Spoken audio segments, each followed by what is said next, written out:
friend. I hope that you will be fine. Today we shall discuss BA third year में departures and arrivals, रवानगी और आमद. Written by T.S. Eliot. He was born 26 September 1888 and died 1965 में इसने वफात पाई थी. तो दोस्तों ये जो नज़म है ये कंपैरिजन किया गया है समंदर को इंसानी जिंदगी के साथ. जब इंसान समंदर में वो अपनी कश्ती डालता है, जहाज डालता है, तो उसको नहीं पता होता कि नीचे कितनी गहराई है, कितनी नीचे चट्टानें हैं. तो इसी तरीके जो इंसान की जिंदगी है, अगर ये विद और मकसद के बगैर इसको गुजार दिया जाए तो ये तबाही और बर्बादी का सबब बन जाती है. अगर नेशन के पास कोई टारगेट नहीं है तो वैसे ही वो मेहनत करती जा रही है तो उस मेहनत का कोई फायदा नहीं है. उसके बारे में ये जो है नज़म लिखी हुई है, तो इसको आज हम लाइन बाय लाइन करेंगे. स्टैंडिंग अपॉन द शोर, सहले समंदर के किनारे खड़ा था. शोर का मतलब होता है सहल.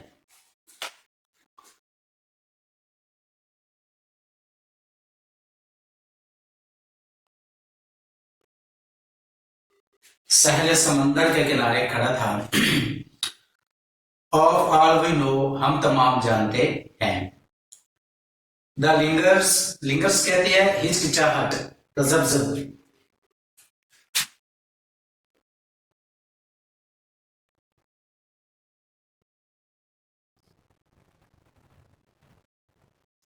हिचकिचाहट. फॉर अ मोमेंट, ये जो हिचकिचाहट होती है ये कुछ लम्हात के लिए होती है. डाउटफुली, मुश्किल वक्त में. ये जो मुश्किल वक्त होता है इसके जो हिचकिचाहट होती है ये कुछ लम्हे के लिए होती है. Then with a song upon our lips, फिर जो होता है हमारे लबों के ऊपर एक तराना आ जाता है, गाना आ जाता है. Sail we cross the harbours bar. Harbour bars का मतलब होता है बंदरगाह. जब हम कश्ती को बंदरगाह से स्टार्ट करते हैं. बंदरगाह.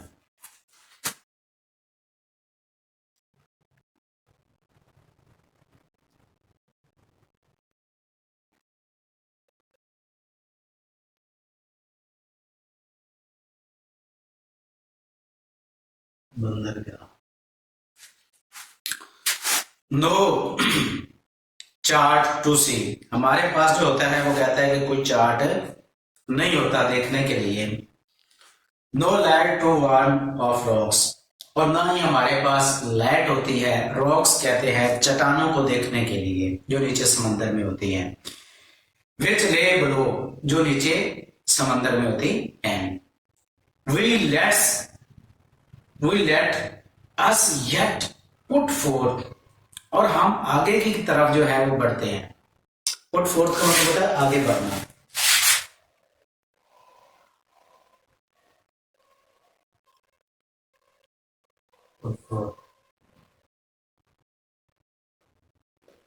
हम आगे की तरफ बढ़ते हैं. करेजियसली का मतलब होता है बहादुरी के साथ, और फिर हम आगे की तरफ बहादुरी के साथ बढ़ते हैं.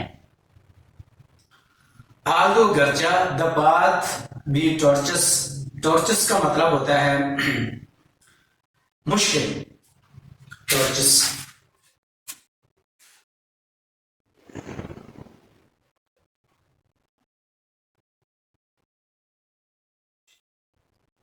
Tortuous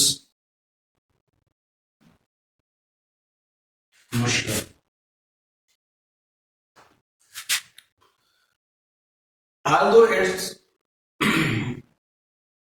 although the path be tortuous and slow, कहता है कि जो रास्ता होता है ना वो मुश्किल होता है और उसके ऊपर चलना भी आहिस्ता आहिस्ता चलना पड़ता है. although it bristles अगरचे ये भरा, ब्रेस्ट का मतलब होता है भरा हुआ है।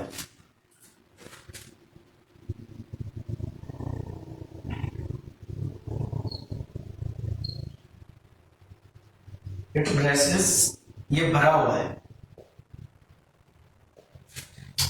विद 1000 फायर्स, हजारों मुश्किलात के साथ। ये जो रास्ता होता है ये हजारों मुश्किलात के साथ भरा होता है।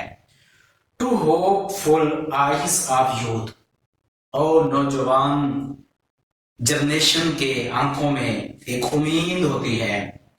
इट्स स्टिल अपेयर, जो उनकी आंखों से आया होती है। A lane by which we rose and, कहते हैं कि रास्ते में फिर क्या होता है, फूल भी होते हैं, एंड hawthorns grow, और कांटेदार झाड़ियां भी आती हैं। डैट मीन कहने का मतलब यह है कि इंसानी जिंदगी में जो हैप्पीनेस, जो हैप्पी खुशी होती है, ये तमाम हयात जो होती है, तमाम जिंदगी में पूरी जिंदगी की खुशी इंसान नहीं रह सकता। जहाँ मुश्किलात होती हैं वहाँ खुशी होती है, जहाँ खुशी होती है वहां पे मुश्किलात भी आती हैं। We hope it may be, और हम ये उम्मीद कर सकते हैं, would that we might know, काश के हम जानते होते। यहाँ पे might का मतलब होता है शायद, काश के हम जानते होते। किसके बारे में जानते होते? would we might look into the future year, अपने मुस्तकबिल के बारे में। काश के हम अपने आने वाले फ्यूचर के बारे में जानते होते।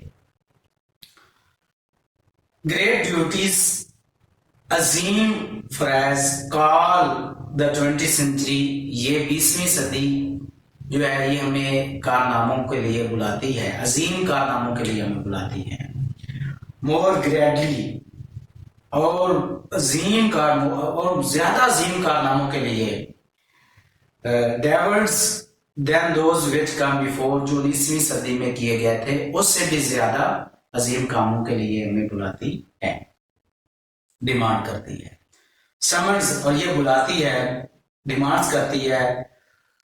Who knows, कौन जानता है, what time may hold in store, कि हमारा ये जो वक्त है ये कहां पे स्टोर हो रहा है। और what great deeds the distance, deeds का मतलब होता है काम, DW, अजीम काम।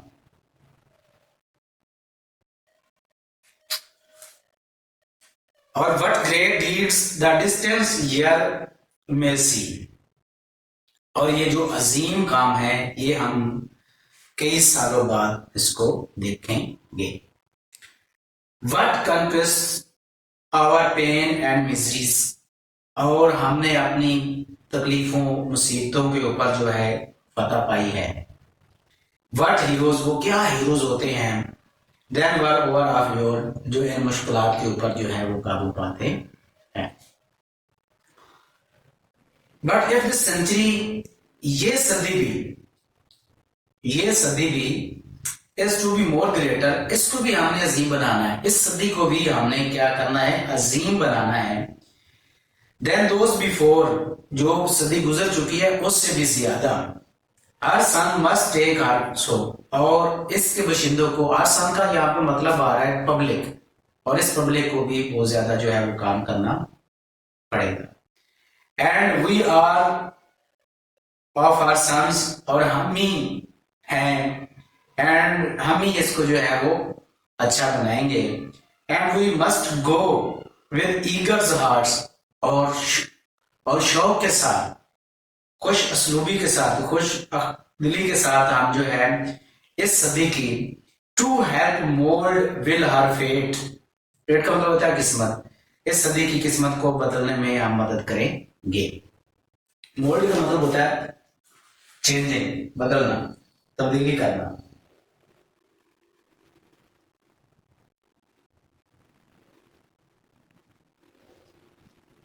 तब्दीली। And see that she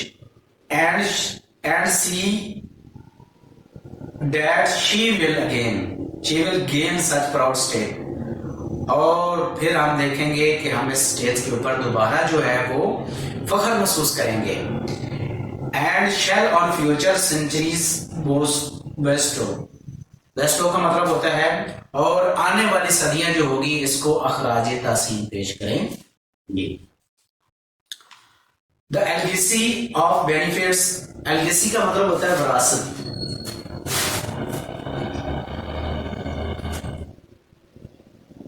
legacy, LEGAC, legacy का मतलब होता है विरासत।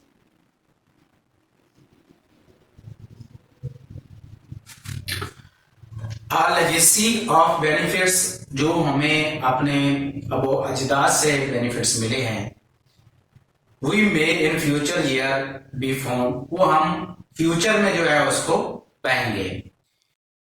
With those who try to labours for goods, और जिन्होंने अच्छाई करने की कोशिश की है, अनटिल, यहां तक के दे डाइड, और वो उसमें मर गए हैं, तो वो मरते नहीं है। और जिस इंसान ने भी जो है वो अपनी जिंदगी को एक मकसद के लिए गुजारा है, तो वो इंसान कभी भी नहीं मरते। And ask no other question than to know, और वो ये भी सवाल नहीं करते जानने के लिए, that they have help the cause to victory, कि उन्होंने विक्ट्री के मकसद के लिए मदद की है कि नहीं। That with their aids the flag is raised on high, और इन्हीं लोगों की मदद की वजह से जो मुल्की झंडा होता है वो ऊंचा रहता है। कहते हैं कि sometimes in the distant years, काफी सालों के बाद, when we are grown, जब ग्रे, जब हम बूढ़े, हेयर एंड गोल्ड, जब हम बूढ़े हो चुके होंगे और हमारे बाल भी ग्रे हो चुके होंगे, यानी व्हाइट हो चुके होंगे, what ever be our lord, और हमारी किस्मत भी जो है वो बदल चुकी होगी। We shall desire to see again the sport, और हम दोबारा इस जगह को देखने की क्या करेंगे, ख्वाहिश करेंगे। Which words we be ordains, we have been ordains, जिसके ऊपर हमने काम किया होगा। और टू व्हाट डिस्टेंस लैंड, और जिस सरजमीन के ऊपर हम रहे होंगे काफी सालों बाद। वी मे हैव गॉन, जो हम काम कर चुके होंगे। थ्रू ऑल द ईयर, ये जो तमाम साल होंगे ना, will never have been forget, इनको हम नहीं भुला पाएंगे। कि जो अजीम कारनामे हमने इस अपने लाइफ में रह के किए होंगे ना, वो कई सालों बाद भी अगर हम उनको जांचने की कोशिश करेंगे तो हम उनको नहीं भुला पाएंगे। दोस्तों, ये थी इसकी एक नज़म लिखी हुई। मुझे उम्मीद है कि आप लोगों को समझ आई होगी। Thank you.